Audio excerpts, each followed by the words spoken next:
Shalom shalom bakunzi b'inyigisho Rhapsodie des réalités mushikirizwa na Irambonagile.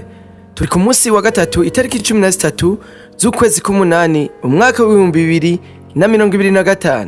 Ijambo ry'umunsi: twubaka ubushobozi turiko turakora ibikorwa.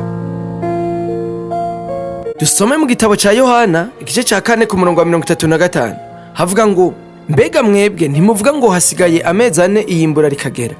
Ehe ndababwire, nimwunamure amaso yanyu murabe imirima ireze igeze kwimbura.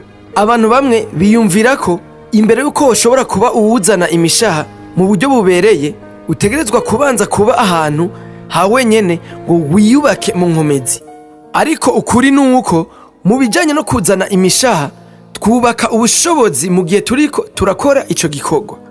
Umwami ntiyavuze ngo banza wiyubake mu nkomezi hanyuma ugende mu isi yose ubwirize ubutumwa bwiza abaremwe bose. Oya, ahubwo yaravuze atomoye ati, mugende mu isi yose mubwirize ubutumwa bwiza ibiremwa vyose, nk'uko tubibona mu gitabo ca Mariko gice ca 16 ku murongo wa 15. No muri Matayo 28 ku murongo wa 19 yavuze ati, nimugende rero mwigisha amahanga yose. Ntiyavuze ngo mubanze kwiyubaka mu nkomezi. Ivyo ni kubera ko usanzwe ufise mpwemu yera, ari we mwubatsi mu nkomezi nyakuri. Iyo aba imbere muri wewe, urafise inkomezi bwo kuvuga ubutumwa bwiza bibereye. Yaje muri wewe kugira ngo ahindure uzana imishaha ashitse. Nk'uko tubibona mu gitabo c'ivyakozwe n'intumwa igice ca 1 ku murongo 8 havuga ngo, ariko muzohabwa ubushobozi mpwemu yera niyabazako, muzoba ivyabona vyo kunshingira intahe i Yerusalemu ni Yudaya hose ni Samariya no gushitsa ku mpera y'isi. Kuzana imishaha si ikintu ukeneye kwitegurira ukundi. Mu yandi majambo, mu buryo budasanzwe, imbere y'uko utangura.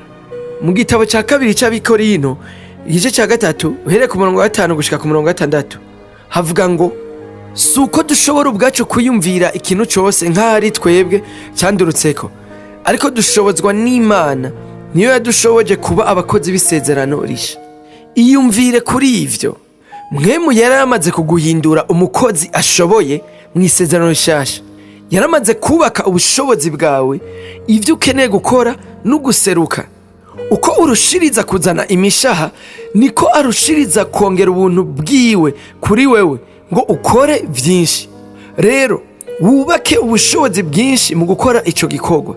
Uko niko dukura mu kwizera kandi tukarushiriza kugira ico tumaze mu busuku. Fata umwanya igihe cyose wo kwisonzesha, gusenga no kwiga ijambo. Ivyo vyose bizokugira akamaro mu kuzana imishaha no kwamamaza ubutumwa bwiza. Reka shobuja agaruka gusanga ukorana umwete mu gukwiragiza hose ubutumwa bw'ubwami. Tujya mu gice ca 2 kijanye n'isengesho ry'uno munsi. Data mwiza, ndagushimiye kubwo ubwenge no kwihutisha ubutumwa bwiza. Ndemeza ko uko nzana imishaha kuri Kristo nkomezwa kandi nkaronka ibikenewe kugira ngo nkore ibikorwa bikomeye kuruta. Nubaka ubushobozi uko nkora mu butumwa bwiza kandi ndagira ikimazi mu gushitsa umuhamagaro wawe.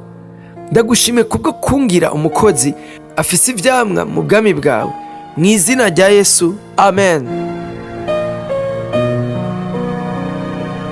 Reka turangirize ikiganiro cacu Rhapsodie des réalités mu kwatura aya majambo yo kwakira umwami Yesu Kristo mu gusubiramwo ukugukurikira. Mwami Imana, ndizera n'umutima wanje wose ko Yesu Kristo ari umwana w'Imana. Ndemera ko yapfuye ku bwanje kandi ko Imana yamuzuye mu bapfuye. Ndemera ko ari muzima. Ndatuja akanwa kanje ko Yesu Kristo ari umwami n'umukiza w'ubuzima bwanje kuva uyu munsi. Urakoze mwami wanje Yesu gukiza umushaha wanje. Ubu ncitse icyaremwe gisha. Turagukeje, ubu ncitse icyaremwe gisha. Hari cubaza kugira ngo ushobore kubandanya ukura mu buzima bw'agakiza, hamagara kuri 61 40 ubusa 14. murakoze naho ku munsi w'ejo mugira umunsi mwiza.